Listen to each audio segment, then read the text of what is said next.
읽은 본 말씀으로 속량하신 것을 기억하라 라는 제목으로 하나님의 말씀을 나누겠습니다. 나비 효과라는 말을 혹시 들어보셨을 겁니다. 1961년에 발표된 여러 가지 이제 이론인데 브라질에 있는 나비의 날개짓이 미국의 텍사스의 토네이도의 원인이 될 수 있다는 그런 것을 이야기하는 어떤 이론이었습니다. 근데 이 나비 효과가 또 다양하게 여러 가지 분야에서 지금 어떤 것에 대한 원인으로서 쓰여지는 것을 보게 됩니다. 이제 이 나비 효과의 결국 중요한 내용은 우리 개개인의 작은 행동과 삶이 공동체의 큰 파장을 불러일으킬 수 있다는 것이에요. 여러분의 행동이 가정 안에서 작은 행동이지만 큰 파장을 불러일으킬 수 있습니다. 그리고 무엇보다 이 공동체 안에서도요, 우리의 작은 행동들 하나하나가 큰 영향력으로 흘려보낼 수 있다는 사실, 그것이 나비 효과라는 단어를 통해서도 우리는 알 수가 있습니다. 오늘 신명기의 본문은요, 이스라엘 백성 개개인에게는 극히 작은 일이지만 타인의 삶을 바꾸고 결국 이스라엘 공동체를 무너뜨릴 수 있는 일들에 대해서 주시는 하나님의 세세한 가르침입니다. 여러분, 이 말씀 우리가 듣고 있으면 우리 스스로를 경계할 수가 있어요. 주님, 우리가 그냥 단순히 나는 나야, 나 혼자 살아가, 이런 생각을 버릴 수 있고, 그리고 나의 행동을 돌아볼 수 있으며 우리 공동체와 가정을 굳건하게 하기 위해서 내가 어떻게 살아가야 되는지 볼 수 있는 본문이 바로 오늘 이 말씀입니다. 여러분, 이 말씀을 통하여서 여러분의 스스로를 돌아보시고 공동체를 굳건하게 하고자 하는 마음이 여러분 마음 가운데 충만하기를 소원합니다. 자, 잠깐 살펴보면 오늘 본문 1절부터 4절까지는 이혼 증서에 대한 언급입니다. 고대 근동은 철저한 가부장 사회였기 때문에 여성의 지위는 매우 낮습니다. 남성의 입장에서 여성은 어떻게 볼 때는 소유물에 불과했던 부분들이 있어요. 그래서 참 좋지 않은 거죠. 이것을 다루고 하나님께서 이 부분에 대해서 정말 많이 말씀하십니다. 물건을 바꾸듯이 교체하는 것이 어떻게 그런 정도로 손쉬운 행위였어요.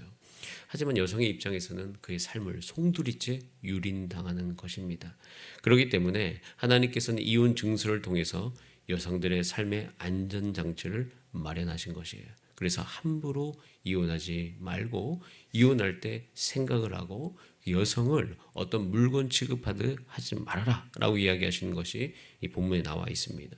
또 5절에 보면 잦은 전쟁을 통해서 군인들이 생명을 내놓아야 되는데 남성들이 결혼한 이후에 1년간은 자신의 가정을 돌보고 또 그 안에 아내도 있기 때문에 아내와 함께 또 자손을 유지할 수 있는 시간을 허락해 주셨습니다. 6절에 보면 채무자의 맷돌이나 윗짝을 취하지 말라는 거죠. 즉 가난한 자들은요, 고운 가루를 구매할 수 없어서 자신의 집에서 곡물을 갈아야지 먹을 것을 만들 수 있고 삶을 이어갈 수 있어요. 그러니까 나 상대방의 삶을 이어가지 못하게 만드는 그런 행위를 하지 말아라. 이런 것은 생명을 빼앗는 행위로 간주하셨습니다. 자, 7절에 보면 또 사람을 팔아 돈을 벌지 말라는 거예요. 사람을 물건처럼 자신의 돈벌이의 재료로만 악용하지 말아라. 인간의 존엄성이 무시당하면 안 된다. 돈보다 사람의 생명이 훨씬 중요하다라는 것을 이야기하고 계십니다. 또 10절에서 13절에 보면 채권자가 채무자의 집에서 돈이 될 만한 것을 취하지 말고 어떻게 하라? 채무자가 알아서 자신의 것을 꺼내 오라고 말씀하십니다. 더욱이 그가 아주 가난한 자라면 저당 잡지 말고, 그리고 혹여나 겉옷을 저당 잡더라도 어떻게 해라? 저녁이 되기 전에 돌려줘야 돼. 왜 돌려줘야 됩니까? 겉옷을 왜 돌려줘야 돼요? 겉옷이 없으면 사막에 그 저녁을 보낼 수가 없어요. 이스라엘 백성은 옷이 별로 없습니다. 이 겉옷을 입어야지만 저녁에 이제 잘 수 있는 것이에요. 그래서 이 모든 걸 통해서 하나님께서는 이 연약한 자들의 생명이 유지되게 하셨습니다. 그리고 14절부터 21절에 보면 하나님께서는 생명을 유지하는 가난한 자들에게 품삯을 미루지 말아라 라고 이야기합니다. 가난한 객들을 학대하지 말아라. 지금까지 보면 하나님께서 이스라엘 백성의 사회적 약자들에 대한 규범을 아주 소상하게 세세하게 다루시는 것을 볼 수가 있습니다. 왜 그러실까요? 이는 가나안 땅에 들어가서 이제 새롭게 시작하게 될 이스라엘의 공동체의 삶을 견고히 하려는 하나님의 배려인 것이에요. 공동체는 단지 강하고 건강한 자들의 전유물이 아니라 돌봄이 필요하고 배려가 필요한 자들이 어울려 살아야 되는 터전이기 때문에 가난한 자들, 약자들을 하나님께서 보호할 것을 말씀하십니다. 여러분, 공동체가 잘 되기 위해서는 연약한 자들이 잘 돌봄 받아야 되는 것이에요. 여러분, 저와 여러분, 우리가 우리 교회 안에서 하나님의 공동체를 이루어갈 때 주여 우리가 연약한 자를 돌볼 수 있는 마음과 여유와 우리의 시각을 주께서 허락하여 주시옵소서. 그래서 우리가 연약한 자들, 제가 기도하면서 말씀 묵상하면서 더욱더 주의 일에 힘쓸수록, 더욱더 주의 일이 더욱더 번성해 나갈수록 더욱더 약자를 돌볼 수 있는 그런 일들이 저와 우리 가운데 있게 되기를 간절히 바랍니다. 그러면요, 공동체가 강건해집니다. 그래서 우리가 공동체를 강건하기 위해서 우리의 연약한 자를 돌볼 분이 있는지 한번 돌아보시고, 여러분들도 그들을 위해서 기도할 뿐만 아니라 여러 가지 상황 관계 돌봄과 배려의 실제적인 일들이 있기를 바랍니다. 자, 그러면서 한 가지 중요한 이야기 하십니다. 자, 18절 말씀을 같이 한번 읽어볼까요? 18절입니다. 시작. 너는 애굽에서 종되었던 일과 내 하나님 여호와께서 너를 거기서 속량하신 것을 기억하라. 이러므로 내가 내게 이 일을 행하라 명령. 다 말씀하신 다음에 이 일을 행하라고 하죠. 행하라고 하면서 하나님께서 한 가지를 말씀하시는데, 너는 종되었던 일을 기억하라는 거예요. 그리고 그 종되었던 곳에서 너를 속량하신 것을 기억하라는 것이에요. 이스라엘 백성은 불과 40년 전의 노예였습니다. 40년 전의 노예였고 사회적 약자였고 생존권을 박탈당했던 사람입니다. 그 사람들을 하나님께서 불러오신 것이에요.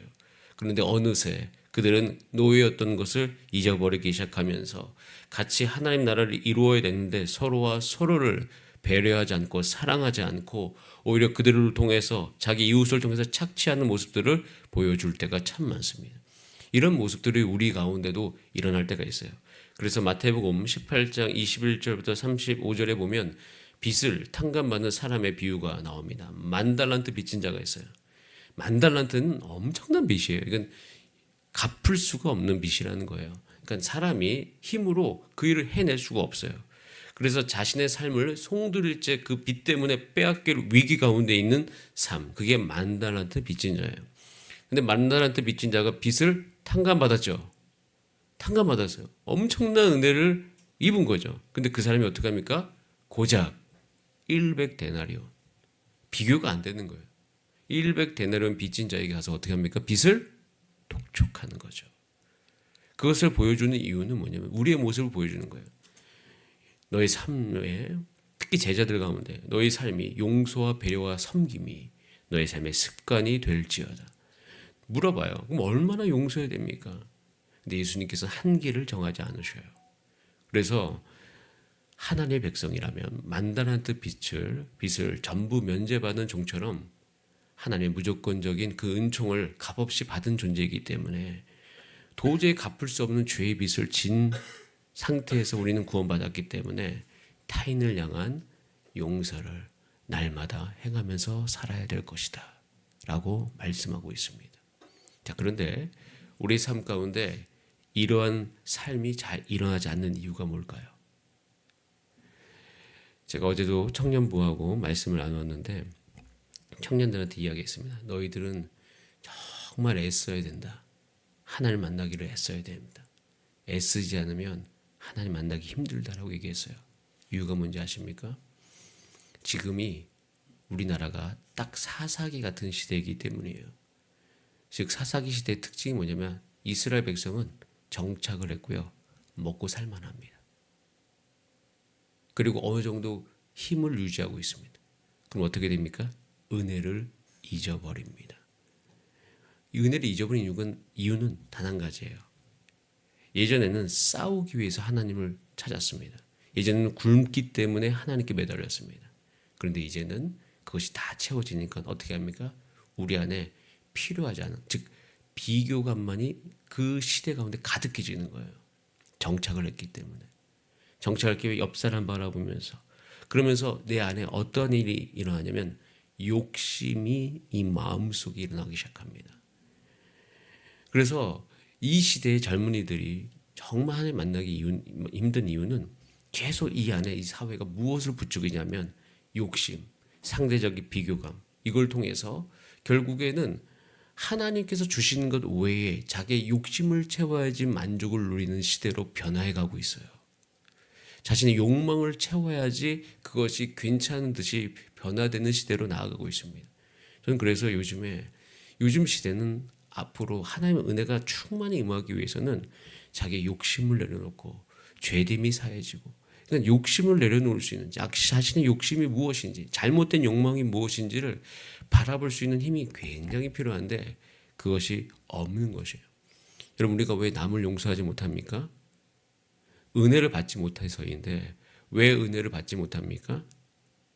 이미 받고 있는데요. 우리 안에 욕심을 채워야지 그것이 은혜다라고 착각이 되어지는 일들이 우리 마음속에 있을 수 있기 때문이에요.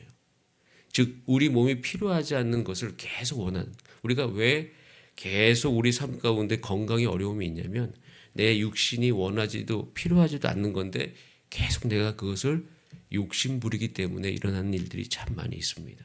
자, 그래서 하나님께서는 속량하신 것을 기억하라 라고 이야기하는 것은 너희가 얼마나 큰 죄에서 구원받는지 기억하면서 동시에 우리의 욕심을 내려놓아야 된다라고 말씀하고 계십니다.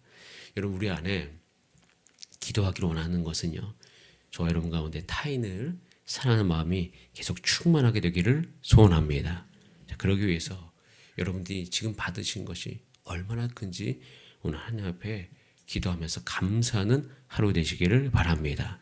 그러면서 혹시라도 여러분 삶 가운데 욕심이 있는 것들이 있다면 주 앞에 성령의 불로 태워달라고 기도해 주세요. 그것이 잘 사라지지 않는다면 주님께서 그것을 잘 사라지게 해달라고 기도하시고, 또 이 시간 중보기도 하셔야 될 것이 있습니다. 주여, 우리 교회 모든 성도님들이 하나님만 바라보게 하여 주시고, 혹시 잘못된 것을 추구하고 있다면 하나님의 것을 추구할 수 있는 우리 하나님의 성도 되게 하여 주시옵소서. 그것이 우리의 오늘 이 새벽의 기도가 되기를 원합니다. 그렇게 되어질 때 은혜가 기억되면서 이제는 주여, 우리가 성도를 사랑하고 성도를 용서하고 살아가는 우리의 삶이 될 수 있도록 주여 역사하여 주시옵소서. 이렇게 함께 기도하는 이 새벽이 되기를 소원합니다. 우리 다 함께 기도합시다. 이 시간 기도할 때 도저히 갚을 수 없는 죄의 빚을 아무 조건 없이 용서해 주신 주님의 긍휼을 주여 이 사순절 기간 동안 내가 기억하게 하여 주시옵소서. 내가 얼마나 많이 받은 자인 것을 알게 하여 주시옵소서.